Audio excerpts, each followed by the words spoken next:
नमस्कार दोस्तों। Ocean civil service में आप लोगों का स्वागत है। हम लोग youth competition times GS 1 lakh में बायोलॉजी पढ़ रहे हैं। बायोलॉजी में आज हम लोग का चैप्टर नंबर 15 पढ़ेंगे। चैप्टर नंबर 15 में दिया गया है उत्सर्जन तंत्र यानी कि एक्सक्रीटरी सिस्टम। तो इसके बाद जो हम लोगों का जो है लगभग 2 वीडियो में कंप्लीट हो जाएगा। हम जल्दी से जल्दी कोशिश कर रहे हैं कि ये जो है समाप्त हो जाए, इसीलिए जो है कई चैप्टर को एक साथ में मिलाकर जो है पढ़ा रहे हैं। 2 दिन में ये जो बायोलॉजी है समाप्त हो जाएगा। तो चलिए बिना देर करते हुए उत्सर्जन तंत्र को आगे पढ़ते हैं। इसमें सबसे पहले दिया गया है कि मानव के उत्सर्जन तंत्र में शरीर के कौन से अंग भाग लेते हैं। वृक्क, फेफड़ा, त्वचा, यकृत व आंत। मनुष्य एवं अन्य स्तनधारियों में कौन मुख्य उत्सर्जी अंग होता है। वृक्क। वृक्क जो है किस आकार का होता है, सेम के बीज के समान। वृक्क की औषधि कहाँ होती है, कशेरुक दंड के दोनों ओर। मानव में कितने जोड़े वृक्क पाए जाते हैं, एक जोड़े। वृक्क के चारों तरफ कौन सी झिल्ली पाई जाती है, पेरिटोनियम झिल्ली। वृक्क का भार कितना होता है, लगभग 140 ग्राम। लंबाई जो है 4 से 5 इंच, चौड़ाई 2 इंच व मोटाई जो है 1.5 इंच होती है। वृक्क के बाहरी व भीतरी धरातल का स्वरूप कैसा होता है, क्रमशः उत्तर उत्तल होता है। यानी कि बाहरी भाग जो होता है उत्तल होता है और आंतरिक भाग जो होता है उसका अवतल होता है। वृक्क की अवतल सतह यानी कि भीतरी धरातल क्या कहलाती है, हाइलम कहलाती है। वृक्क की लंबवत काट पर पतला व मोटा भाग क्या कहलाता है, पतला भाग जो है कार्टेक्स कहलाता है, मोटा भाग जो है मेडुला कहलाता है। मेडुला शंख रूपी रचनाओं से भरा होता है जिसे कहते हैं पिरामिड। सभी पिरामिड जो है पिरामिडें किस थैली नुमा गुहा में दृष्ट रहती हैं, वृक्क पेल्विस में। वृक्क पेल्विस से एक लंबी तथा संकरी वाहिनी निकलती है जिसे क्या कहते हैं, मूत्रवाहिनी। दोनों ओर की मूत्रवाहिनियां जो है कहाँ खुलती हैं, मूत्राशय में। प्रत्येक वृक्क में कितनी सूक्ष्म नलिकाएं होती हैं, लगभग 10 लाख सूक्ष्म नलिकाएं होती हैं।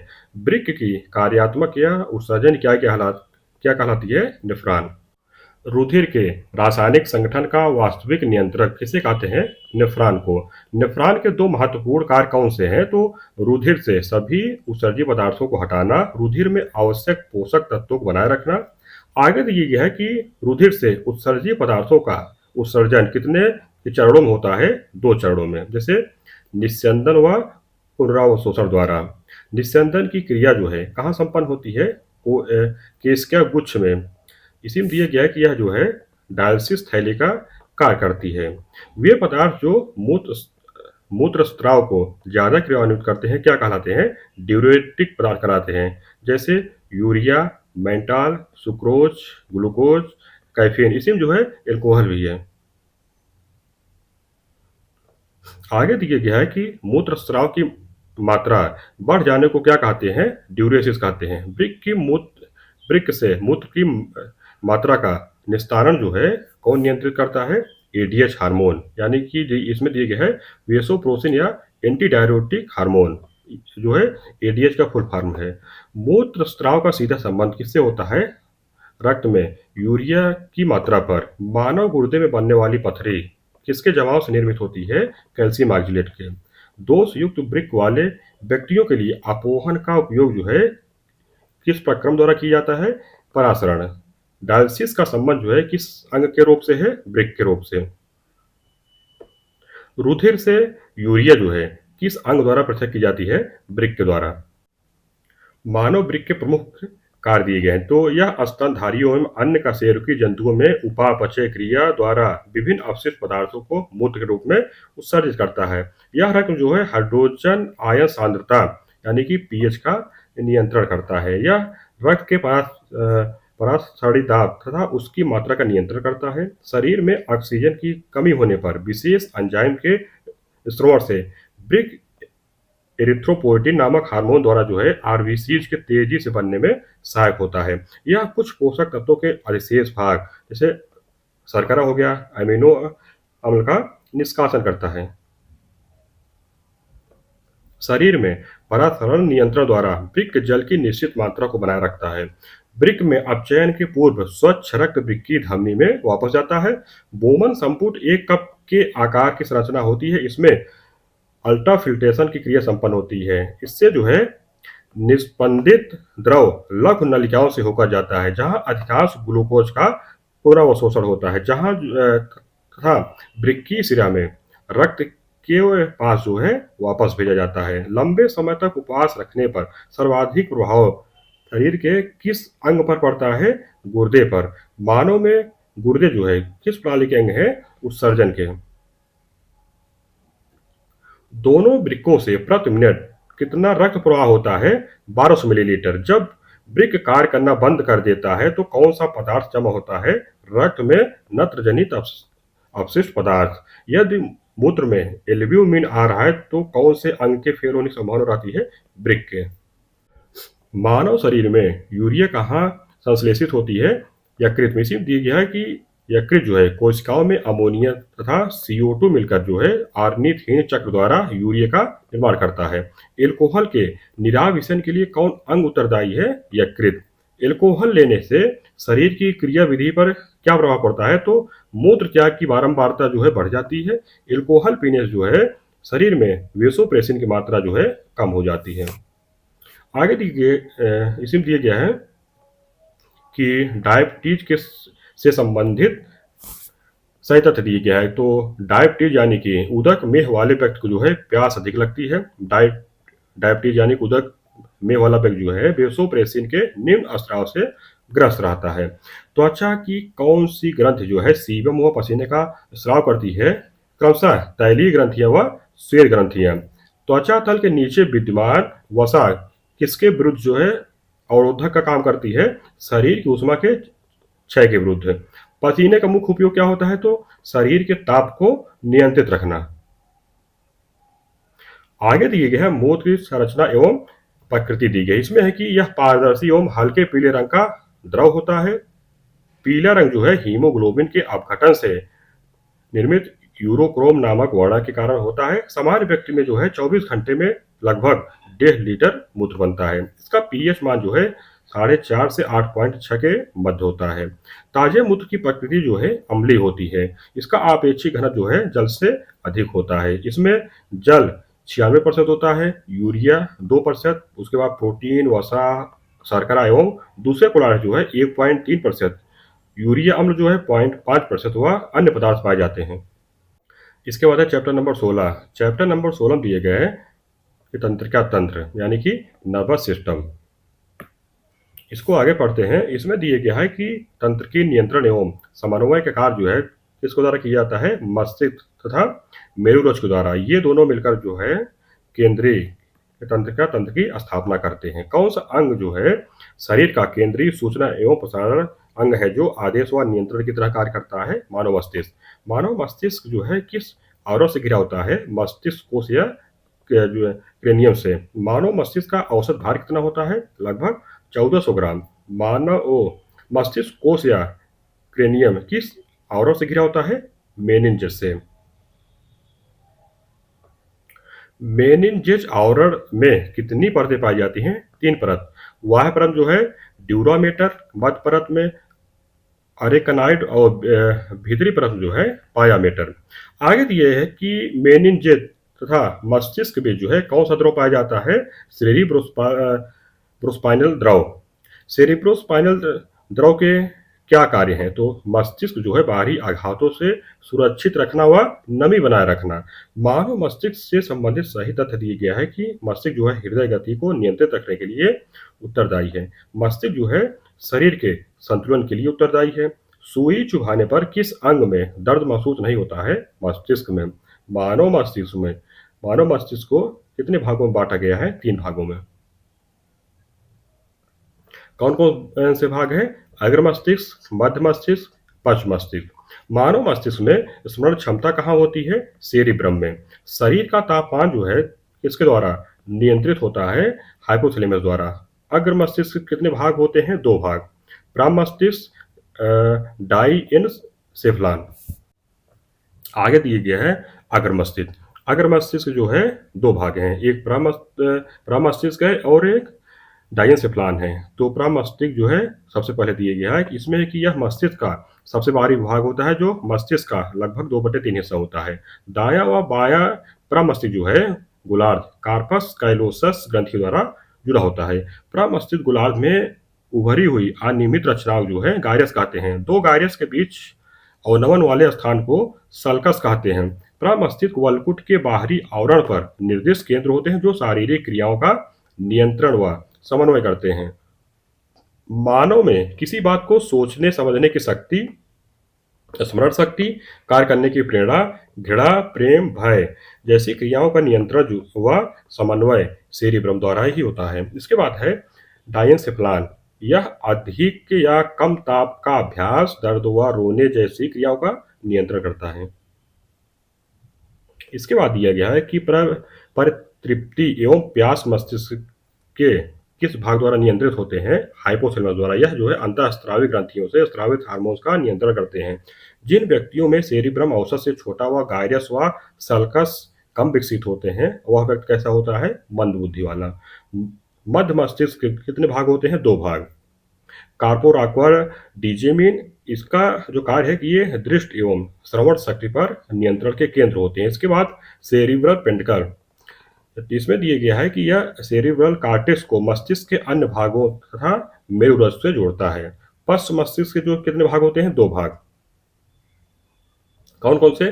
अनुमस्तिष्क या सेरिबेलम। इसे जो है मेटासिफ्लान भी कहते हैं। इसका मुख्य कार्य जो है शरीर का संतुलन बनाए रखना है। इसके बाद मस्तिष्क स्टेम है जो दूसरा भाग है, इसके अंतर्गत जो है पांस वेरोलाई या मेडुला ऑब्लांगेटा आते हैं। इसके बाद है पोन्स वेरोलाई, यह जो है श्वसन क्रिया को नियंत्रित करता है। मेडुला ऑब्लांगेटा जो है यह हृदय स्पंदन या हृदय की धड़कन, रक्तचाप, श्वास गति की दर का नियंत्रण करते हैं। यह जो है विभिन्न प्रतिवर्ती क्रियाओं जैसे खांसना, छींकना व उल्टी करना तथा पाचक रसों के स्राव आदि का नियंत्रण करता है। मस्तिष्क जो है कौन सा भाग शरीर के आसन व संतुलन बनाए रखता है? पश्च मस्तिष्क। मेडुला ऑब्लांगेटा का पिछला भाग क्या बनाता है? मेरुरज्जु। मेरुरज्जु के चारों ओर किसका आवरण होता है? ड्यूरोमेटर, आक्नायड व पायमेटर के। मेरुरज्जु के मध्य सकरी नाल क्या कहलाती है? केंद्रीय नाल। तंत्रिका तंत्र कहाँ पाई जाती है? तो रीढ़ की हड्डियों में पाई जाती है। स्पाइनल, इसमें दिए कि स्पाइनल कार्ड या मेरुरज्जु मस्तिष्क के पिछले सिरे से होकर इसी कैनाल के अंदर से होता हुआ रीढ़ के अंत तक फैला रहता है। क्या? Spinal cord. इसके बाद है केंद्रीय नाल में कौन सा द्रव पाया जाता है? सेरेब्रोस्पाइनल द्रव। मेरुरज्जु के दो प्रमुख कार्य क्या है? तो यह प्रतिवर्ती क्रियाओं का नियंत्रण एवं समन्वय करती है। यह मस्तिष्क से आने जाने वाले उद्दीपनों का संवहन करती है।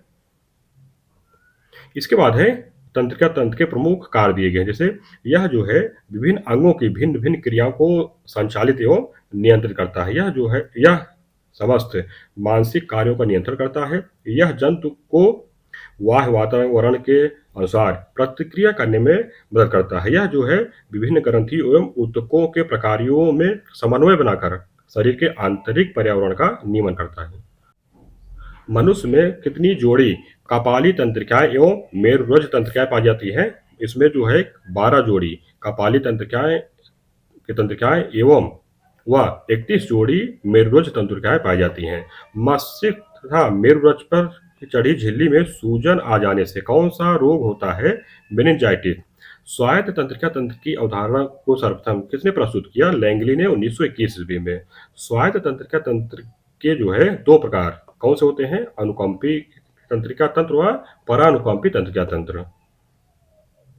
आगे दिए गए हैं कि अनुकंपी तंत्रिका तंत्र के प्रमुख कार्य दिए गए हैं। तो यह आग की पुतलियों को फैलाता है, यह स्वेद ग्रंथि से पसीने के स्राव को बढ़ाता है, यह लाल ग्रंथियों के श्रवण को कम करता है, यह जो है हृदय स्पंदन को बढ़ाता है, यह जो है एडिनल श्रवण रक्तदाब, रक्त में शर्करा के स्तर को बढ़ाता है, यह श्वसन दर को तीव्र करता है। इसकी क्रिया से बाल खड़े हो जाते हैं।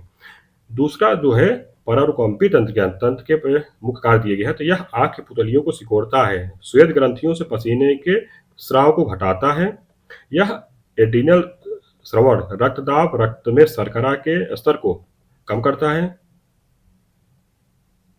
यह जो है आहार नाल के क्रमांकुचन व पाचन ग्रंथियों के श्रवण को बढ़ाता है।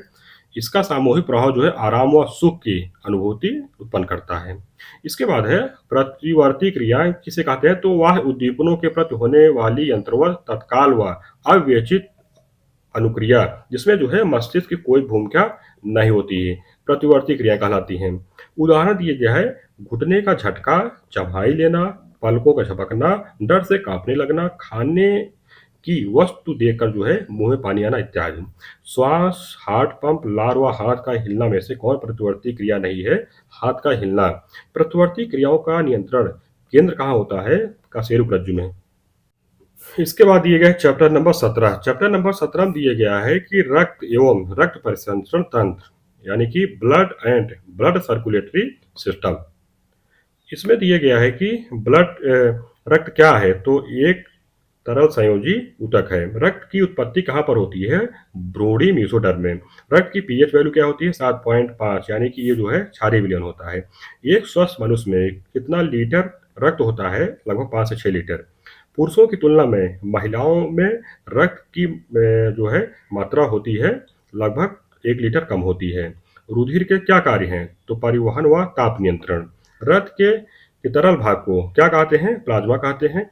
प्लाज्मा से संबंधित प्रमुख तथ्य दिए गए हैं। क्या जो है हल्के पीले रंग का चिपचिपा और क्षारीय द्रव होता है। यह संपूर्ण रुधिर का 55% भाग होता है। इसमें 90% जल व शेष 10% भाग जो है प्रोटीन, कार्बनिक व अकार्बनिक पदार्थ पाए जाते हैं। प्लाज्मा में उपस्थित प्रमुख प्रोटीन कौन सी है? फाइब्रिनोजन, ग्लोबुलिन एवं एल्बुमिन। इसके बाद है रक्त के तरल भाग यानी कि प्लाज्मा में क्या पाई जाती है? रुधिर कणिकाएं। रुधिर कणिकाएं जो है कितने प्रकार की होती हैं? 3 प्रकार की। लाल रुधिर कणिकाएं आरबीसी, श्वेत रुधिर कणिकाएं डब्ल्यूबीसी, प्लेटलेट्स।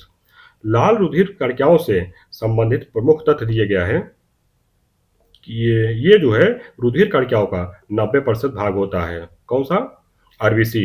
इन्हें जो है इरिथ्रोसाइट्स भी कहते हैं। सामान्य पुरुषों में इनकी संख्या 54 लाख प्रति घन मिलीलीटर होता है और स्त्रियों में इसकी संख्या जो है कम होती है। ये केवल जो है कशेरुकी प्राणियों में ही पाए जाते हैं। इनका जीवन काल लगभग 120 दिन होता है। इसमें हीमोग्लोबिन नामक प्रोटीन रंजक होता है जिसके कारण इनका रंग जो है लाल होता है। हीमोग्लोबिन जो है प्रोटीन ग्लोबिन 96% तथा रंजक हीम 4% बना होता है। रंजक हीम के केंद्रक में जो है लोहा होता है जिसमें ऑक्सीजन को बांधने व मुक्त करने की क्षमता होती है। हीमोग्लोबिन जो है ऑक्सीजन से क्रिया कर ऑक्सी हीमोग्लोबिन नामक अस्थायी यौगिक बनाता है जो ऑक्सीजन को ले जाने यानी कि फेफड़ों से कोशिकाओं तक व कार्बन डाइऑक्साइड यानी कि ऊतकों से फेफड़ों तक को वापस लाने का काम करती है। ये जो है लाल अस्थि में जम बनती है। हीमोग्लोबिन की प्रक्रिया जो है क्षारीय होती है। लाल रुधिर कणिकाओं से संबंधित तथ्य दिए गए हैं कि स्तनधारियों के लाल रुधिर कणिकाओं के जीवद्रव में जो है केंद्रक का पूर्ण अभाव होता है। स्तनधारी प्राणियों में ऊंट ही ऐसा प्राणी है जिसके आरबीसी में केंद्रक पाया जाता है। किस प्राकृतिक पदार्थ में लौह विद्यमान रहता है? तो मायोग्लोबिन में। इसमें दिए गए हीमोग्लोबिन ऑक्सीजन से बंधित होकर ऑक्सी हीमोग्लोबिन बनाता है जो ऊतकों में जाकर ऑक्सीजन को मायोग्लोबिन में स्थानांतरित कर देता है। किस प्राणी के जीवद्रव में हीमोग्लोबिन का विलय हो जाता है? केचुआ में। जबकि मानव में जो है हीमोग्लोबिन नामक तत्व जो है लाल रुधिर कणिकाओं में घुला होता है। किस जीव का रक्त जो है सफेद होता है? तिलचट्टा का। इसमें दिए गए हीमोग्लोबिन की अनुपस्थिति के कारण ऐसा होता है। रक्त में जो है ग्लाइकोसिलेटेड हीमोग्लोबिन का मापन किसके टेस्ट के लिए होता है? मधुमेह के लिए। रक्त में ग्लूकोज की मात्रा को किसमें मापा जाता है? मिलीग्राम प्रति डेसीलीटर में। रक्त में जो है ग्लूकोज का समान स्तर जो है 80 से 100 मिलीग्राम प्रति डेसीलीटर होता है। रक्त के हीमोग्लोबिन के साथ अनुत्क्रमणीय संबंध कौन बनाता है? Carbon monoxide. यह रक्त के हीमोग्लोबिन के साथ मिलकर कार्बोक्सी हीमोग्लोबिन बनाता है जो रक्त में ऑक्सीजन के प्रवाह को बाधित करता है। लाल रुधिर कणिकाओं की कब्रगाह किसे कहते हैं? प्लीहा या तिल्ली को। क्योंकि आरबीसी का जीवन काल जो है 4 या 5 माह होता है। इसके उपरांत इनका विनाश जो है प्लीहा में ही होता है। अन्य कारणों में प्लीहा का बढ़ जाना भी है। थैलेसेमिया रोग में शरीर जो है किसके संश्लेषण की क्षमता खो देता है? हीमोग्लोबिन के संश्लेषण के। श्वेत रुधिर कणिकाओं यानी कि WBC से संबंधित प्रमुख तथ्य दिए गया है कि इन्हें ल्यूकोसाइट्स भी कहते हैं। इनका जीवन काल जो है 1 से 4 दिन का होता है। इनकी अनियमित जो है आकृति होती है तथा इनमें केंद्रक पाया जाता है। इनकी संख्या जो 5 से 9,000 तक होती है।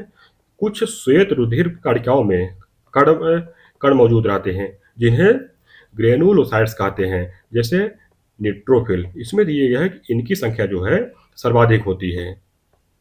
इयोसिनोफिल व बेसोफिल इनकी संख्या जो है न्यूनतम होती है। कुछ श्वेत रुधिर कणिकाओं में कण नहीं पाए जाते हैं जिन्हें एग्रोनुलोसाइट्स कहते हैं, जैसे लिम्फोसाइट्स व मोनोसाइट्स। आकार जो है सबसे बड़ी होती हैं। इनका व्यास जो है 0.007 मिलीलीटर होता है। शरीर के किस अंग में लिम्फोसाइट का निर्माण होता है? अस्थिमज्जा, प्लीहा, लसिका ग्रंथि व थाइमस ग्रंथि आदि में। कौन रक्त के संचालन में मदद करता है? लिम्फोसाइट। ये जो है श्वेत रुधिर कणिकाएं होती हैं जो शरीर की प्रतिरक्षा तंत्र को मजबूत करती हैं। इसके बाद है WBC का निर्माण व RBC का विन्यास किस अंग में होता है? प्लीहा में। रक्त में WBC की आवश्यकता से अधिक मात्रा में कौन सा रोग होता है? ल्यूकेमिया रोग हो जाता है। कौन हमारे शरीर की संक्रमण से रक्षा करती है? श्वेत रुधिर कणिकाएं। इसके बाद है रुधिर प्लेटलेट्स से संबंधित प्रमुख तथ्य दिए गया है कि इन्हें थ्रोम्बोसाइट्स भी कहते हैं। ये केवल स्तनधारी वर्ग के रक्त में पाई जाती हैं। इनकी संख्या जो है 2 से 5 लाख प्रति घन मिलीलीटर रक्त में होती है। ये जो है सूक्ष्म, रंगहीन, केंद्रकहीन, गोलाकार टिकिए के समान होती हैं। इनका जो है प्रमुख कार्य जो है कटे हुए अंग पर रक्त बहाव को रोकना है, अर्थात रक्त का थक्का बनने में मदद करना है। रुधिर स्कंदन किसे कहते हैं? तो किसी कटे हुए भाग से रुधिर का बाहर निकलना व कुछ ही मिनटों में एक जेली के रूप में जम जाना जो है रुधिर स्कंदन कहलाता है। इसके बाद है रुधिर के थक्का बनने के दौरान होने वाली महत्वपूर्ण गतिविधि, जैसे plastin plus prothrombin plus calcium ion मिलकर जो है थ्रोम्बिन बनता है। थ्रोम्बिन प्लस फाइब्रिनोजन मिलकर जो है फाइब्रिन बनाता है। फाइब्रिन प्लस जो है रक्त रुधिर मिलकर जो है उसके बाद क्या बन जाता है? रक्त का थक्का बन जाता है। रुधिर में प्राय जो है एक प्रतिस्कंदन होता है। क्या कहता है? हिपैनिन, यानी कि ये जो है रक्त को जमने से रोकता है। रुधिर वाहिका से निकाले गए रक्त को जमने से बचाने के लिए क्या मिलाते हैं? ऑक्जेलेट मिलाते हैं। ये जो है सोडियम तथा पोटेशियम ऑक्जेलेट होता है। रुधिर स्कंदन के बाद कुछ पीला सा पदार्थ जो है निकलता है, क्या कहलाता है? सीरम कहलाता है। क्या सीरम का थक्का बनता है? नहीं, क्योंकि सीरम में जो है फाइब्रिनोजन नामक प्रोटीन नहीं पाया जाता है। इसके बाद है कि किसने सर्वप्रथम यह पता लगाया कि सभी मनुष्यों का रुधिर समान होकर जो है भिन्न भिन्न होता है? कार्ल लैंडस्टीनर ने। रुधिर वर्ग की खोज किसने की थी? कार्ल लैंडस्टीनर ने सन 1900 में। किसने कहा कि ABO रुधिर वर्ग जो है मनुष्य का एक आनुवंशिक लक्षण है? बर्नस्टीन ने। मनुष्य में कितने प्रकार के रुधिर वर्ग पाए जाते हैं? 4 प्रकार के, AB और O।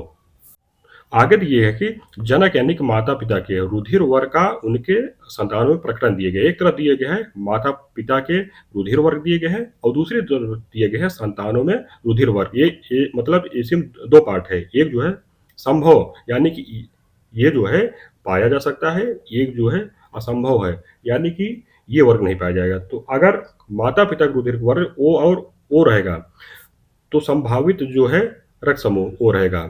असंभव यानी जो है AB और AB ये नहीं पाया जाएगा। और अगर इसे माता पिता में O और A हो तो संभावित है कि OA पाया जाएगा और असंभव B और AB हैं। इसी प्रकार जो है A और A है तो OA पाए जाएंगे और B और AB नहीं पाए जाएंगे। माता पिता वाले में अगर OB और BB है तो संभव क्या है? O और B है, असंभव कौन है? A और AB है। इसी प्रकार माता पिता में अगर A और B है तो संभव क्या है? O, A, B और AB। असंभव जो है कुछ नहीं दिया गया है, यानी कि जो है सभी रक्त समूह जो है पाए जाएंगे। और माता पिता के रुधिर वर्ग में O और AB हो तो क्या होगा? संभव में A और B है, असंभव में जो है O और AB है। इसी प्रकार अगर माता पिता का रुधिर वर्ग जो है A और AB हो गया, B और AB हो गया, AB और AB हो गया, तो संभव में क्या है? A, B और AB। असंभव में O है। इसके प्रकार दिए गए विवाहित दंपति ने एक बालक को गोद लिया। इसके कुछ वर्ष उपरांत उन्हें जुड़वा पुत्र हुए। दंपति में एक का रक्त वर्ग ए बी पॉजिटिव हुआ, दूसरे का ओ निगेटिव है। तीनों पुत्रों में से एक का रक्त वर्ग जो है ए पॉजिटिव हुआ, दूसरे का बी पॉजिटिव और तीसरे का ओ पॉजिटिव है। गोद लिए गए पुत्र का रक्त वर्ग कौन सा है? वो है ओ पॉजिटिव है। यदि यदि पिता का रक्त वर्ग जो है ए और माता का रक्त वर्ग जो है ओ हो तो उत्पन्न पुत्र का रक्त वर्ग क्या होगा? ओ अथवा ए होगा। इसकी भिन्नता के कारण जो है मानव में भिन्न भिन्न रुधिर वर्ग पाई जाती है। लाल रुधिर कणिकाओं में एक विशेष प्रकार की प्रोटीन यानी कि ग्लाइकोप्रोटीन की उपस्थिति कारण। ग्लाइकोप्रोटीन को क्या कहा जाता है? एंटीजन या प्रतिजन कहा जाता है। प्रतिजन वह पदार्थ है जो एंटीबॉडी के निर्माण को उद्दीपित करते हैं तथा प्रतिरक्षा तंत्र को प्रवर्तित करते हैं। इसके बाद ये है एंटीजन कितने प्रकार के होते हैं? दो प्रकार के, एंटीजन ए व एंटीजन बी। एंटीजन की उपस्थिति में एक विशेष प्रकार की प्रोटीन प्लाज्मा में पाई जाती है, क्या कहलाती है? एंटीबॉडी या प्रतिरक्षी। एंटीबॉडी का निर्माण कहाँ होता है? डब्ल्यूपीसी में, संश्लेषित गामा ग्लोबुलिन प्रोटीन के रूपांतरण के फलस्वरूप। एंटीबॉडी जो है कितने प्रकार की होती है? दो प्रकार की, एंटीबॉडी ए और एंटीबॉडी बी। इसके बाद दिया गया है रुधिर वर्ग में पाए जाने वाले एंटीजन व एंटीबॉडी। एक तरफ दिया गया है रुधिर वर्ग और उसके बाद एंटीजन व एंटीबॉडी दिया गया है। ए का एंटीजन जो होता है केवल ए होता है, एंटीबॉडी जो है स्मॉल बी होता है। बी का जो है एंटीजन बी होता है और एंटीबॉडी जो होता है स्मॉल ए होता है। और रुधिर वर्ग में ए बी में एंटीजन जो है ए व बी दोनों होते हैं, एंटीबॉडी अनुपस्थित होते हैं। ओ में जो है एंटीजन अनुपस्थित होते हैं, एंटीबॉडी जो होते हैं स्मॉल ए और बी दोनों होते हैं। इसके बाद दिया गया है मनुष्य में रक्त आधान से क्या तात्पर्य है? तो एंटीजन व एंटीबॉडी का ऐसा मिश्रण जिससे जो है रक्त का अभिश्लेषण ना हो सके। रक्त अभिश्लेषण से मानव पर क्या प्रभाव पड़ता है? मानव की मृत्यु हो जाती है। इसमें लाल रक्त कोशिकाएं एक दूसरे से चिपक जाती हैं और रक्त वाहिनियों में अवरोध उत्पन्न हो जाता है। इसके बाद ये है कि किसी शरीर में बाहर से रक्त चढ़ाने में रक्त समूह की उपस्थिति यानी कि क्या होना चाहिए? एक तरफ दिए गया है रक्तदाता समूह दिए गए है और प्राप्तकर्ता समूह दिए गए है। जैसे रक्तदाता यदि ए है तो किसको किसको दे सकता है? ए को दे सकता है, बी को नहीं दे सकता है, ए बी को दे सकता है, ओ को नहीं दे सकता है। यदि बी है तो ए को नहीं दे सकता है, बी को दे सकता है, ए बी को दे सकता है, ओ को नहीं दे सकता है। ए बी है तो ए को नहीं दे सकता है, बी को नहीं दे सकता है, ए बी को दे सकता है, ओ को नहीं दे सकता है। यदि ओ है तो ए को दे सकता है, बी को दे सकता है, ए बी को दे सकता है और ओ दे सकता है। यानी कि ये जो रक्त समूह है सर्वदाता होता है। ए बी जो है सर्वग्राही होता है। आगे तो यह है कि सर्वदाता किस रुधिर वर्ग को कहते हैं? ओ रुधिर वर्ग को, क्योंकि इसमें जो है कोई एंटीजन नहीं होता है और इसका आधान किसी प्राप्तकर्ता में किया जा सकता है। आगे तो ये है कि सार्वत्रिक रक्तदाता के संबंध में सही तथ्य दिया गया है कि रक्त वर्ग जो है वो सार्वत्रिक दाता होता है, इसमें कोई एंटीजन नहीं होता है, अतः इसका रुधिर जो है सभी वर्ग के व्यक्तियों को चढ़ा जा सकता है। इस वर्ग के प्लाज्मा में दोनों एंटीबॉडीज की उपस्थिति कारण जो है किसी भी अन्य वर्ग के व्यक्ति का रुधिर जो है इस वर्ग के व्यक्ति को नहीं चढ़ा सकते हैं। सर्वग्राही किस रुधिर वर्ग को कहते हैं? ए बी रुधिर वर्ग को। इसमें देखिए कि क्योंकि इसमें कोई भी एंटीबॉडी नहीं होती है और इस वर्ग वाले प्राप्तकर्ता के शरीर में किसी भी वर्ग के रक्त का आदान किया जा सकता है। सार्वभौमिक प्राप्तकर्ता रक्त समूह के संबंध में सही तथ्य दिए गए हैं। ए बी रक्त समूह के लोग सार्वभौमिक प्राप्तकर्ता होते हैं। इसमें एंटीजन ए व बी दोनों उपस्थित रहते हैं। इसमें दोनों एंटीबॉडीज अनुपस्थित रहते हैं अतः ए बी रक्त वाले व्यक्तियों को किसी भी वर्ग का रक्त चढ़ा जा सकता है। ए बी रक्त वर्ग वाले व्यक्ति को कभी कभी रक्त आदाता क्यों कहा जाता है? क्योंकि उसके रक्त में एंटीबॉडी का अभाव होता है। एक व्यक्ति जिसका रक्त समूह ए है सड़क दुर्घटना में गंभीर रूप से घायल हो जाता है तथा चिकित्सक जो है रक्तदान की सलाह देते हैं, उसे रक्तदान कर सकते हैं। पत्नी यदि उसका रक्त वर्ग ओ है, पुत्र का ए है, पुत्री का ओ है, तो ये लोग जो है रक्तदान कर सकते हैं। एक मनुष्य जो है दुर्घटनाग्रस्त हो जाता है, समय अभाव कारण उसे तत्काल रक्तदान की आवश्यकता पड़ती है, उसे कौन सा रक्त समूह दिया जा सकता है? ओ माइनस, क्योंकि ओ माइनस समूह के रक्त में ना तो कोई एंटीजन उपस्थित रहता है और ना ही आरएच फैक्टर। अतः इस रक्त समूह का रक्त जो है किसी व्यक्ति को देने पर कोई स्कंदन नहीं होगा। एक व्यक्ति जो है दुर्घटना में घायल हो गया है, उसके रक्त समूह की जांच के लिए समय नहीं है, उसे कौन सा रक्त समूह दिया जाना चाहिए, ओ और आरएच माइनस। आरएच फैक्टर की खोज किसने की थी? लैन स्टीनर व बिनर ने 1940 ईस्वी में। इन्होंने रीसस बंदर में इस तथ्य का पता लगाया, इसी वजह से इसका जो नाम भी पड़ा आरएच पड़ा। आरएच फैक्टर क्या है? तो एक प्रकार के एंटीजन है। आरएच फैक्टर से संबंधित सही तथ्य दिया गया है कि जिन व्यक्तियों में आरएच फैक्टर तत्व पाया जाता है उन्हें आरएच पॉजिटिव कहते हैं। जिन व्यक्तियों में आरएच फैक्टर तत्व नहीं पाया जाता है उन्हें आरएच निगेटिव कहते हैं। आरएच पॉजिटिव आरएच पॉजिटिव को आरएच पॉजिटिव का रक्त व आरएच निगेटिव को आरएच निगेटिव का रक्त ही दिया जा सकता है। यदि आरएच पॉजिटिव रक्त वर्ग का रक्त जो है आरएच निगेटिव रक्त वर्ग वाले व्यक्ति को दिया जाता है तो प्रथम बार जो है कम मात्रा होने के कारण कोई प्रभाव नहीं पड़ता, परंतु जब दूसरी बार इसी प्रकार का रक्तदान किया जाता है तो रक्त अभिश्लेषण के कारण जो है आरएच निगेटिव वाले व्यक्ति की मृत्यु हो जाती है। आगे देखिए कि रुधिर परिसंचरण तंत्र के कितने प्रकार का होता है? 2 प्रकार। जैसे खुला परिसंचरण तंत्र इसमें है कि इस तंत्र में रुधिर कुछ समय के लिए रुधिर नलिकाओं में उपस्थित रहता है तथा अंत में जो है रुधिर नलिकाओं से खुले स्थान में आ जाता है। इसमें रुधिर जो है कम दाब व कम गति से बहता है। इसमें रुधिर परिसंचरण चक्र कम समय में पूर्ण हो जाता है। जैसे तिलचट्टे में रुधिर परिसंचरण चक्र जो है केवल 5 से 6 मिनट में पूर्ण हो जाता है। उदाहरण के लिए तिलचट्टा हो गया, प्राण, कीट, मकड़ी इत्यादि में। इसके बाद है बंद परिसंचरण तंत्र, जिसमें कि इस तंत्र में रुधिर जो है बंद नलिकाओं में बहता है। इसमें रुधिर अधिक दाब व अधिक गति से बहता है। इसमें पदार्थों का आदान प्रदान उसका ऊतक द्रव द्वारा होता है। उदाहरण के लिए सभी कशेरुकियों में। रुधिर परिसंचरण तंत्र की खोज किसने की थी? विलियम हार्वे ने। मनुष्य में जो है किस प्रकार का परिसंचरण तंत्र पाया जाता है? बंद व दोहरा परिसंचरण तंत्र। मनुष्य का रुधिर परिसंचरण तंत्र जो है कितने भागों से मिलकर बना होता है? 2 भागों से, रुधिर परिसंचरण तंत्र और लसिका परिसंचरण तंत्र। मनुष्य के हृदय में कितने कोष्ठक होते हैं? 4 कोष्ठक होते हैं। एक स्वस्थ व्यक्ति का हृदय 1 मिनट में औसतन कितनी बार धड़कता है? 72 बार। हृदय जो है कब आराम करता है? 2 धड़कनों के बीच।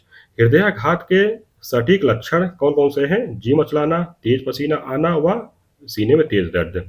हृदय स्पंदन एक विद्युतीय की तरंग द्वारा निष्पादित होता है जो उपस्थित है हृदय में। सामान्यतः जो है नाड़ी स्पंदन की दर किसके बराबर होती है? हृदय स्पंदन के बराबर। मनुष्य का औसत रक्तचाप क्या होता है? 120 से लेकर 80, यानी कि उसका जो अधिकतम रक्तचाप होता है 120 और न्यूनतम जो है 80 होता है। इसे जो है सिस्टोलिक व डायस्टोलिक कहते हैं। स्फिग्मोमैनोमीटर क्या है? रक्तचाप मापक यंत्र होता है। इलेक्ट्रोकार्डियोग्राम यानी कि ईसीजी से किसकी माप की जाती है? हृदय के धड़कन की। यदि किसी व्यक्ति का रक्तचाप जो है 140 मिलीग्राम जो है तो इस उल्लेख में एचजी जो है इंगित क्या करता है? मरकरी यानी कि पारा को। गति प्रेरक के क्या कार्य है? तो हृदय स्पंदन को समंजित करना। पेस मेकर को किस नाम से जाना जाता है? यसे नोट्स। यह जो है एक कृत्रिम यंत्र होता है जो हृदय की असमान गति को समान बनाने के काम आता है। रुधिर दाब की माप सर्वप्रथम किसने की थी? यस हिल्स ने 1733 ईस्वी में इसके जो है घोड़े में मापा था। रक्त प्रवाह से संबंधित सही तथ्य दिया गया है कि कटे स्थानों से रक्त प्रवाह रोकने के लिए फिटकरी का उपयोग किया जाता है। रक्त जो है एक कोलाइडी निकाय है जिसमें ऋणा व एसिड कोलाइडी कण होते हैं। फिटकरी के एल्यूमिनियम आयनों प्लस बी पॉजिटिव की स्कंदन शक्ति अधिक होती है, अतः रक्त स्कंदित हो जाता है। मनुष्य का रक्तदाब वायुमंडलीय दाब के सापेक्ष क्या होता है? अधिक होता है। कौन सी रुधिर वाहिनियां जो है रुधिर को हृदय से शरीर के विभिन्न अंगों तक ले जाती हैं? धमनियां। शुद्ध व ऑक्सीजन रुधिर किसमें प्रवाहित होता है? धमनियों में। इसमें दिया गया है कि अपवास जो है फुफ्फुसी धमनी में अशुद्ध व बी ऑक्सीजनित रुधिर प्रवाहित होता है। कौन सी रुधिर वाहिनियां रुधिर को शरीर के विभिन्न भागों से हृदय तक ले जाती हैं? शिराएं। अशुद्ध व कार्बन डाइऑक्साइड युक्त रुधिर जो है किसमें प्रवाहित होता है? सिराओं में। अपवाद स्वरूप जो है फुफ्फुस सिरा यानी कि पल्मोनरी वेन में शुद्ध हुआ ऑक्सीजन युक्त रक्त प्रवाहित होता है। कौन सा रेडियो एक्टिव तत्व जो है रक्त प्रवाह गति मापन में प्रयुक्त होता है? Radio sodium. प्रमुख रेडियोधर्मी तत्व तथा उनके उपयोग दिए गए हैं। एक तरफ दिए गया है रेडियोधर्मी तत्व और दूसरी तरफ उनके उपयोग दिए गए हैं। रेडियो फास्फोरस जो उपयोग होता है रक्त विकार के इलाज में होता है। रेडियो आयरन का उपयोग जो है एनीमिया के इलाज में होता है। रेडियो आयोडीन का जो उपयोग होता है थायराइड ग्रंथि के इलाज में होता है। रेडियो पोटेशियम का उपयोग जो है हृदय की धड़कन एवं नाड़ी संस्थान के कार्य में होता है। आगे दिए गया है कि मानव में खून शुद्धिकरण की प्रक्रिया क्या कहलाती है? डायलिसिस कहलाती है। मानव रक्त की श्यानता का क्या कारण है? प्लाज्मा में प्रोटीन एवं हीमोटोक्रिक के कारण। कोशिकाओं के चारों ओर जो है द्रव की पतली परत क्या कहलाती है? ऊतक द्रव। रुधिर व कोशिकाओं के मध्य पदार्थों का आदान प्रदान किसके द्वारा होता है? ऊतक द्रव के द्वारा। वाहिनियों में एकत्रित ऊतक द्रव को क्या कहते हैं? लसिका। आगे दी है कि लसिका से संबंधित प्रमुख तथ्य हैं। तो यह जो है हल्के पीले रंग का द्रव होता है। इसमें लाल वर्णक जो है हीमोग्लोबिन अनुपस्थित रहता है। इसका रासायनिक संगठन जो है प्लाज्मा की भांति होता है। इसमें विशेष प्रकार की श्वेत कोशिकाएं होती हैं जिसे लिम्फोसाइट्स कहते हैं। इसमें प्रवाह केवल जो है एक ही दिशा में अर्थात ऊतकों से हृदय की ओर होता है। इसके बाद है चैप्टर नंबर 18। चैप्टर नंबर 18 में दिए गए हार्मोन एवं अंतःस्रावी ग्रंथियां यानी कि हार्मोन्स एंड इंडोक्राइन ग्लैंड्स। इसमें दिया गया है कि हार्मोन क्या है या हार्मोन क्या होते हैं। तो एक प्रकार का रासायनिक यौगिक है ये। हार्मोन का शाब्दिक अर्थ क्या होता है? उत्तेजित करने वाला पदार्थ। हार्मोन से संबंधित सही तथ्य दिए गए हैं कि वे जो है अंतःस्रावी ग्रंथियों द्वारा उत्पादित होते हैं। ये जो है उपापचयी अभिक्रियाओं के प्रेरक के लिए आवश्यक होते हैं। क्यों क्यों यानी कि क्योंकि ये जो है सजीवों में होने वाली विभिन्न जैव रासायनिक क्रियाओं जैसे वृद्धि एवं विकास, प्रजनन आदि का नियमन व नियंत्रण करते हैं। हार्मोन का स्राव शरीर की कुछ विशेष प्रकार की ग्रंथियों द्वारा होता है जिन्हें क्या कहते हैं? अंतःस्रावी ग्रंथियां। नलिका विहीन ग्रंथियां किसे कहते हैं? अंतःस्रावी ग्रंथियां। अंतःस्रावी ग्रंथियों द्वारा स्रावित हार्मोन का परिवहन किसके द्वारा होता है? रुधिर प्रसंचरण तंत्र के द्वारा। कशेरुकी जंतुओं में कितने प्रकार की ग्रंथियां पाई जाती हैं? 3 प्रकार की। कौन कौन सी हैं? बहिस्रावी ग्रंथियां, ये जो है नलिका युक्त ग्रंथियां होती है। इनके स्राव को एंजाइम कहा जाता है। उदाहरण श्वेत ग्रंथि, दूध ग्रंथि, लाल ग्रंथि, श्लेम ग्रंथि, अश्रु ग्रंथि इत्यादि। अंतःस्रावी ग्रंथियों में ये जो है नलिका विहीन ग्रंथियां होती हैं। इनके स्राव को हार्मोन कहा जाता है। उदाहरण पीयूष ग्रंथि, थायराइड ग्रंथि, अधिवृक्क ग्रंथि, पैराथाइड ग्रंथि। इसके बाद है मिश्रित ग्रंथियां। इसमें दी है कि ये जो है बहिस्रावी व अंतःस्रावी दोनों प्रकार की होती हैं। उदाहरण अग्नाशय ग्रंथि। मानव शरीर में सबसे छोटी ग्रंथि कौन सी है? पिट्यूटरी ग्रंथि यानी कि पीयूष ग्रंथि। यह जो है स्त्रियों में अपेक्षाकृत बड़ी तथा गर्भाशय में और भी बड़ी हो जाती है। कौन सी ग्रंथि? पीयूष ग्रंथि। पीयूष ग्रंथि कहाँ पाई जाती है? तो कपाल की स्फेनॉइड हड्डी में सेलाटर्सिका नामक गड्ढे में पाई जाती है। कौन सी ग्रंथि जो है दूध निष्कासन हार्मोन ऑक्सीटोसिन का स्रावण करती है? पीयूष ग्रंथि। सूर्य की रोशनी के संपर्क में आते ही हमारी त्वचा जो है किसकी उपस्थिति कारण सांवली हो जाती है? मेलेनिन कारण। मेलाटोनिन नामक हार्मोन का स्राव किससे होता है? पीनियल ग्लैंड से। रात व अंधेरे में किस हार्मोन का स्राव जो है अधिक होता है? मेलाटोनिन का। आगे दिया है कि पीयूष ग्रंथि से स्रावित होने वाले हार्मोन एवं उनके कार्य दिए गए हैं। एक तरफ स्रावित हार्मोन दिए गए हैं और दूसरी तरफ उनके कार्य। ये जो हार्मोन है पीयूष ग्रंथि से स्रावित होते हैं। सबसे पहले इसमें वृद्धि हार्मोन या सोमैटोट्रोपिक हार्मोन। इसका कार्य जो है कि यह शरीर की वृद्धि अर्थात हड्डियों की वृद्धि का नियंत्रण करता है। इसकी अधिकता से जो है भीमकायता या एक्रोमेगली विकार उत्पन्न होता है। इसके अल्प स्राव से बौनापन नामक विकार उत्पन्न होता है। इसके बाद है थायरोट्रॉपिक या थायराइड प्रेरक हार्मोन। इसका जो कार्य है कि यह थायराइड ग्रंथि के कार्यों को उद्दीपित करता है। एड्रीनोकार्टिकोट्रॉपिक हार्मोन यानी कि एसीटीएच, यह जो है अधिवृक्क ग्रंथि के कार्टेक्स को प्रभावित कर उससे निकलने वाले हार्मोन को प्रेरित करता है। गोनेडोट्रोपिक हार्मोन यह जो है जनन ग्रंथियों की क्रियाशीलता को प्रभावित करता है। यह जो है दो प्रकार का होता है।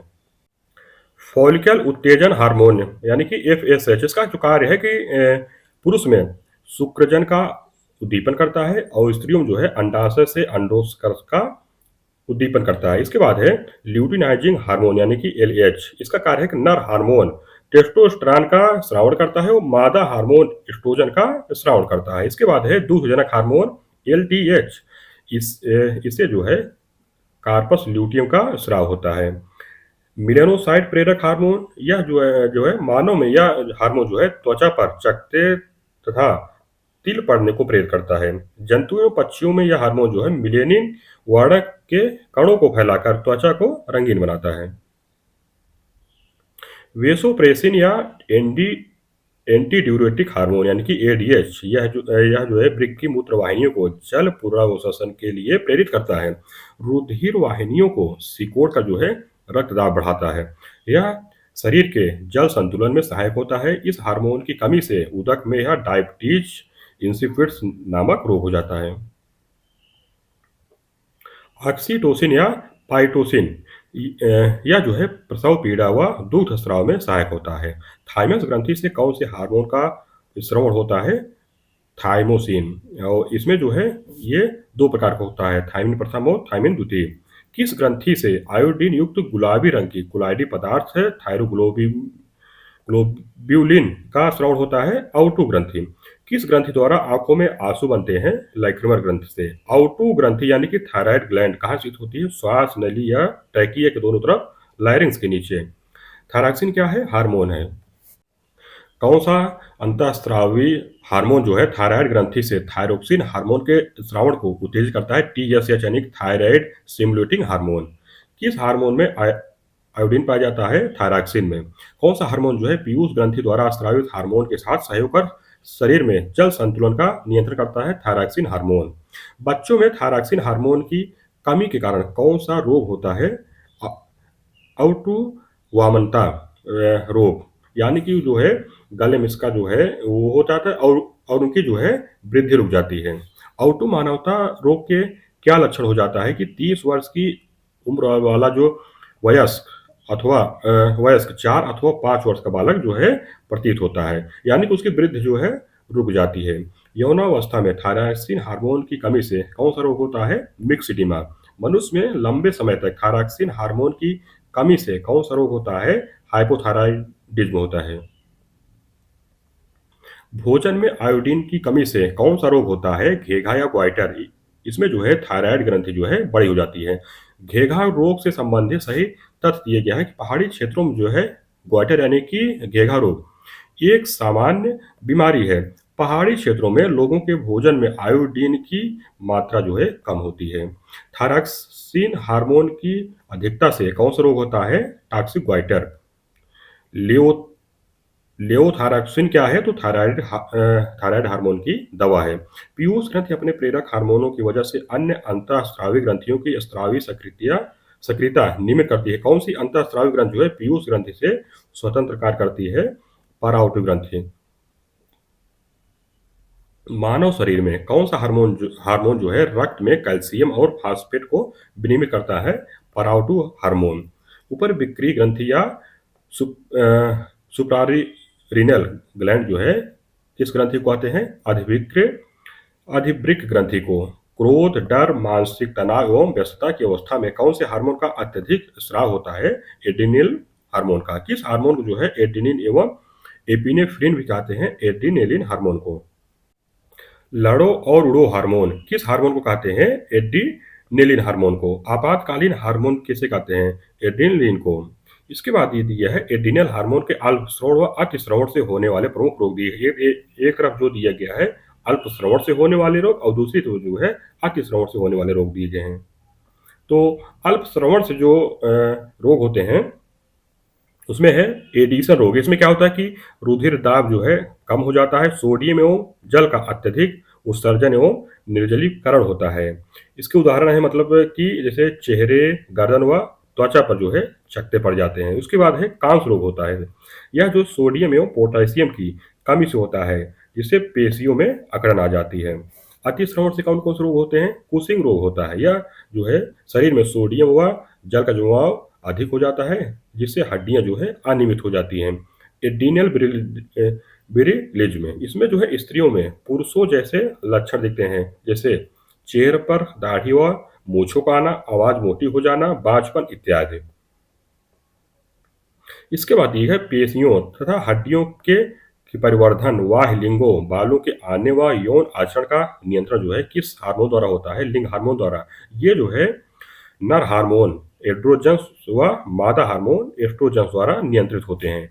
कौन सी कोशिका जो है पुरुष में एंड्रोजन हार्मोन का श्रवण करती है? लैंडिंग कोशिका। पौरुष विकास हार्मोन जो है किसे कहते हैं?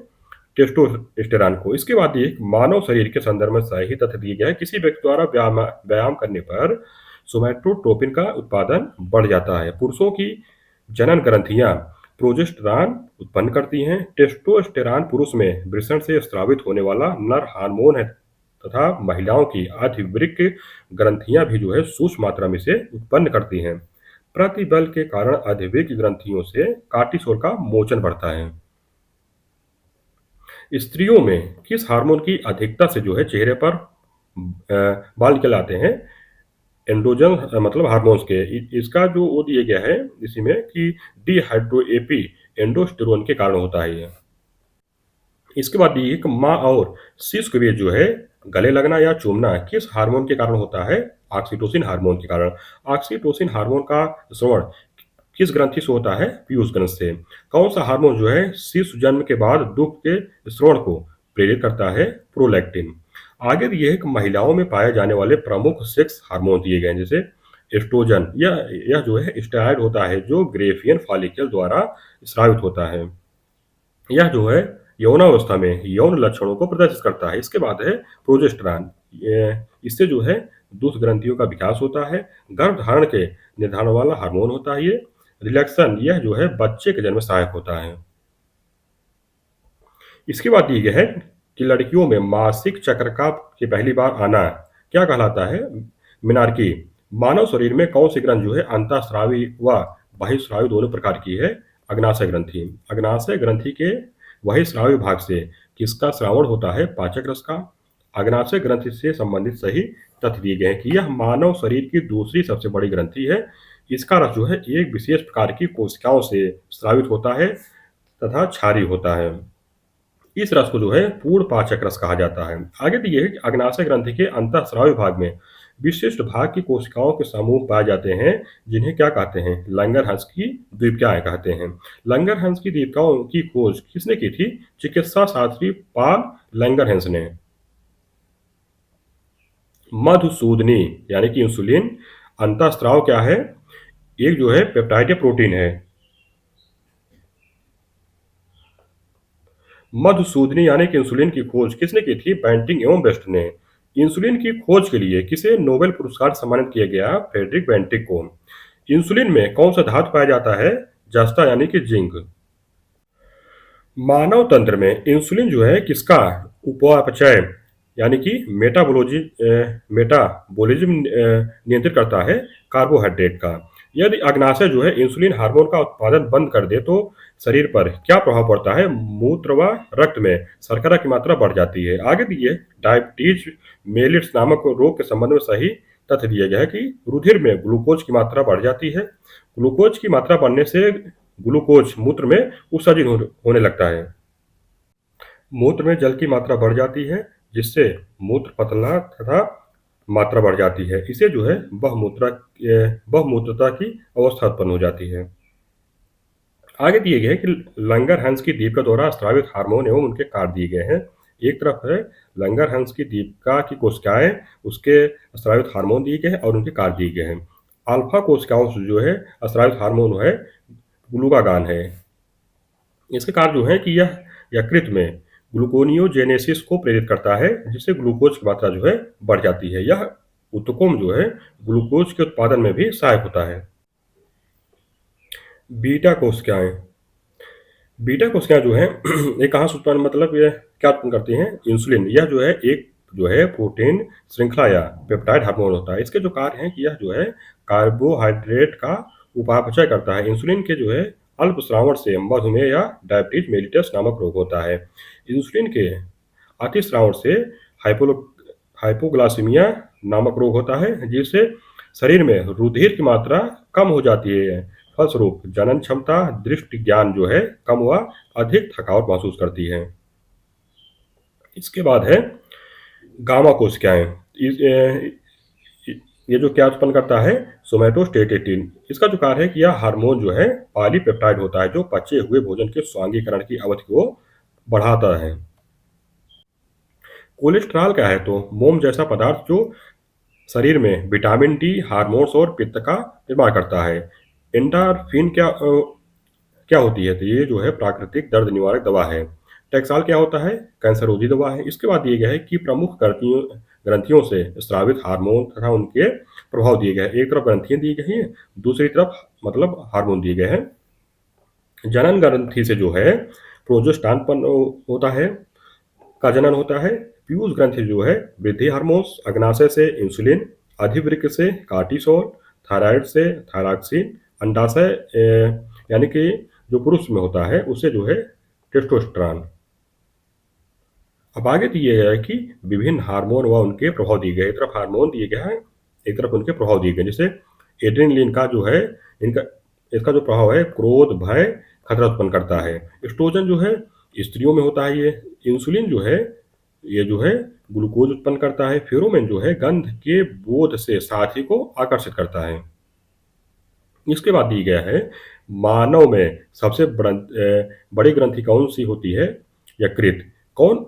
अंतःस्रावी ग्रंथि नहीं है, यकृत। कौन सा हार्मोन जो है अस्थि मज्जा में आरबीसी उत्पादन को बढ़ावा देता है? एरिथ्रोपोइटिन। किसमें हार्मोन्स अनुपस्थित रहते हैं? जीवाणु में। फेरोमोन्स जो है किसमें पाए जाते हैं? कीटों में। ये जो है कीटों द्वारा उत्सर्जित गंध युक्त व वाष्पशील हाइड्रोकार्बन होते हैं, जिसके गंध बोध से जो है साथी को आकर्षित करने में जो है सहायता मिलती है। गाय और भैंस के थनों से दूध उतारने के लिए किस हार्मोन्स की सुई लगाई जाती है? ऑक्सीटोसिन की। साइटोकाइन क्या है? तो क्षारीय प्रकृति का पादप हार्मोन है ये। कौन सा पादप हार्मोन जो है कच्चे फल को पकाता है? इथिलीन। गैसीय अवस्था में कौन सा हार्मोन जो है पौधों में पाया जाता है? इथिलीन। Chapter number 19। इसके बाद चैप्टर नंबर 19 में दिया गया है जनन एवं भ्रूणीय विकास। इसमें है कि मानव कैसा प्राणी है? एक लिंगी प्राणी। पुरुषों में पाया जाता है एक जोड़ी वृषण पाया जाता है। पुरुष शुक्राणु पुरुष शरीर में कितने दिन तक जीवित रहते हैं? 30 दिन तक। मादा जनन पथ में पहुंचने के पश्चात मानव शुक्राणु अपनी निषेचन क्षमता को कितने समय के लिए सुरक्षित रखते हैं? सामान्यतः 48 से 72 घंटों तक। स्त्रियों में पाया जाता है एक जोड़ी अंडाशय। पुरुष का शुक्राणु जो है महिला के डिंब को किस नली में निषेचित करता है? डिंब वाहिनी नली में। आगे दिया गया है कि मानव में निषेचन की क्रिया कहाँ संपन्न होती है? अंडवाहिनी या फेलोपियन नली में। यहाँ जो है नर युग्मक जो है नर युग्मक शुक्राणु तथा मादा युग्मक अंडाणु में निषेचन क्रिया के द्वारा जो है युग्मनज का निर्माण होता है, जो कि द्विगुणित होता है। कौन पहले नियत क्रमिकता को भंग करता है? निषेचित अंडा। निषेचन क्रिया के बाद बना युग्मनज जो है किस विभाजन क्रिया द्वारा विभाजित होने लगता है? समसूत्री विभाजन के द्वारा या क्रिया के द्वारा। आगे है कि संतान के निर्धारण से संबंधित सही तथ्य दिए गए। स्त्रियों में जो है 2 यक्ष गुणसूत्र हैं और पुरुषों में यक्ष वायु गुणसूत्र होते हैं। मानव में संतान के जो है लिंग निर्धारण में पुरुष की प्रमुख भूमिका होती है। यक्ष गुणसूत्र से बालिका व यक्ष वायु गुणसूत्र से बालक संतान का जन्म होता है। कौन सी जो है कला परिवर्धनशील भ्रूण की शुष्कन बाहरी दबाव व धक्कों से रक्षा करती है? उल्व यानी कि एमनियान। मानव भ्रूण का हृदय कब स्पंदन करने लगता है? सामान्यतः चतुर्थ से लेकर पंचम सप्ताह में। भ्रूण के 5वें सप्ताह तक किन 3 जैविक अस्त्रों का निर्माण हो जाता है? एंडोडर्म, मेसोडर्म, एक्टोडर्म का। इसके बाद है कि भ्रूण काल का समय क्या होता है? 3 महीने से लेकर जन्म तक के समय में होता है। भ्रूण का पोषण जो है किसके द्वारा होता है? जरायु, एमनियान एवं अपरक द्वारा। बच्चे के जन्म का आदर्श समय क्या होता है? 266 दिन या 38 सप्ताह। इसके बाद है चैप्टर नंबर 20। चैप्टर नंबर 20 में दिया गया है आनुवांशिकी यानी कि जेनेटिक्स। इसमें सबसे पहले दिया गया है कि आनुवांशिकता एवं विभिन्नता का अध्ययन जो है जीव विज्ञान की किस शाखा के अंतर्गत किया जाता है? आनुवांशिकी यानी कि जेनेटिक्स के। आनुवांशिकी का पिता किसे कहा जाता है? ग्रेगर जॉन मेंडल को। माता पिता से संतान में शारीरिक या मानसिक गुणों के संचरण को क्या कहा जाता है? आनुवांशिकता कहा जाता है। आनुवांशिक विज्ञान का जनक किसे माना जाता है? ग्रेगर जॉन मेंडल को। आनुवांशिकता के जनक के रूप में विख्यात विख्यात वैज्ञानिक कौन है? जीजे मेंडल हैं। एक पीढ़ी से दूसरी पीढ़ी में जीव के मूल गुणों का संचरण क्या कहलाता है? आनुवांशिकता या हेरिडिटी। किस वैज्ञानिक ने मटर के पौधों पर काम करते हुए वंशानुक्रम के मौलिक नियम की खोज की थी? ग्रेगर मेंडल ने। किसके प्रयोग जो है हमें गुणों की विरासत को एक पीढ़ी से अगली पीढ़ी में ले जाने के लिए तंत्र प्रदान करते हैं? मेंडल के। मेंडल ने अपने प्रयोग के लिए मटर के पौधों को ही क्यों चुना था? क्योंकि उनमें जो है विषम दिखने वाले गुण थे। मेंडल ने अपने प्रयोग के लिए मटर के कितने जोड़ी गुणों को चुना, जिनमें से प्रत्येक जोड़े का एक गुण जो है प्रयोग के दौरान दूसरे के गुण को दबाने की क्षमता रखता था? 7 जोड़े। मेंडल ने गुणों के जोड़ों में से प्रभावी लक्षण के कारक को अंग्रेजी के बड़े अक्षर तथा अप्रभावी लक्षण को कारक को अंग्रेजी के किस अक्षर से व्यक्त किया था? छोटे अक्षर से, यानी कि लंबे पन वाले जो बेस थे उनको टी से और जो बाइनरी पन वाले बेस थे उनको स्मॉल टी से जो है उनको दिखाया था। इसके बाद आगे दिए गए है लक्षण सारणी। एक तरफ लक्षण दिए गया है, उसके प्रभावी गुण दिए गए हैं और अप्रभावी गुण भी दिए गए हैं। जैसे बीजों की आकृति कैसी होगी? तो बीजों की आकृति में जो प्रभावी रहेगा गोल चिकना बीज बनेगा और जो अप्रभावी गुण है झुर्रीदार बीज बनेगा। बीज पत्र का रंग कैसा होगा? प्रभावी में रहेगा पीला बीज पत्र बनेगा और जो है अप्रभावी में हरा बीज पत्र। पुष्प का रंग जो है इसमें जो प्रभाव में है लाल रहेगा और अप्रभावी में है सफेद हो जाएगा। पुष्प की स्थिति जो प्रभावी होगी कक्षस्थ और अप्रभावी में अग्रस्थ है। फलों की आकृति प्रभावी में जो है चिकनी और अप्रभावी में संकीर्णित। फलों का रंग जो रंग होगा वो प्रभावी में हरा होगा और अप्रभावी में जो है पीला। पौधे की लंबाई जो प्रभावी होगा वो लंबा होगा और अप्रभावी जो गुण होगा वो बौना हो जाएगा। आगे दिए कि प्रत्येक जनन कोशिका में एक ही गुण को व्यक्त करने के लिए कितने कारक होते हैं? 2 कारक, समयुग्मनजीव और विषमयुग्मनजीव। समयुग्मनजीव किसे कहते हैं? तो जनन कोशिका के दोनों कारक जो है समान हो। विषमयुग्मनजीव किसे कहते हैं? तो जनन कोशिका के दोनों कारक जो है असमान हो। मेंडल ने आनुवंशिकता के कितने नियमों का प्रतिपादन किया था? 3 नियमों का। प्रभाविता का नियम, पृथक्करण का नियम, स्वतंत्र अभ्यूहन का नियम। आगे दिए गया है कि मेंडल ने अपने चिर प्रतिष्ठित वंशागत नियमों को प्रतिपादित करने में किस जीवधारी का उपयोग किया था? गार्डन पी यानी कि मटर का। किसने सजीव वस्तुओं में लक्षणों की आनुवंशिकता के सिद्धांतों के प्रतिपादन में योगदान दिया था? ग्रेगर मेंडल ने। मेंडल ने किस आधार पर युग्मों की शुद्धता का नियम दिया था? एक संकरण। मेंडल के आनुवंशिकता का सिद्धांत किस पर आधारित था? लैंगिक जनन पर। मेंडल के नियम जो है कब लागू होते हैं? जब माता पिता जो है शुद्ध प्रजनन हो। F1 पीढ़ी में दिखाई देने वाला लक्षण क्या कहलाता है? प्रभावी लक्षण। मेंडल के F1 पीढ़ी के पौधों से F2 वंशज के पौधों को किस पद्धति द्वारा प्राप्त किया था? स्वपरागण द्वारा। एक संकरी क्रॉस में F2 जनरेशन में फेनोटाइप अनुपात क्या होता है? 3:1 होता है। इसमें यानी कि 3 पौधे जो होते हैं लंबे होते हैं और एक पौधा जो है बौना होता है। इसके बाद ये है कि एक संक्रिय अनुपात में F2 जनरेशन में जीनोटिपिक अनुपात क्या होता है? 1:2:1 होता है। यानी कि एक पौधा जो है शुद्ध लंबा, 2 मिश्रित लंबा, एक जो है शुद्ध बौना होता है। द्विसंकरी क्रॉस में F2 जनरेशन में फेनोटाइप अनुपात क्या होता है? 9:3:1। विशेषता मटर के पौधों में कौन सा अप्रभावी गुण होता है? झुर्रीदार बीज। डाई हाइब्रिड क्रॉस में विपर्यासी लक्षणों की कितनी जोड़ी पाई जाती है?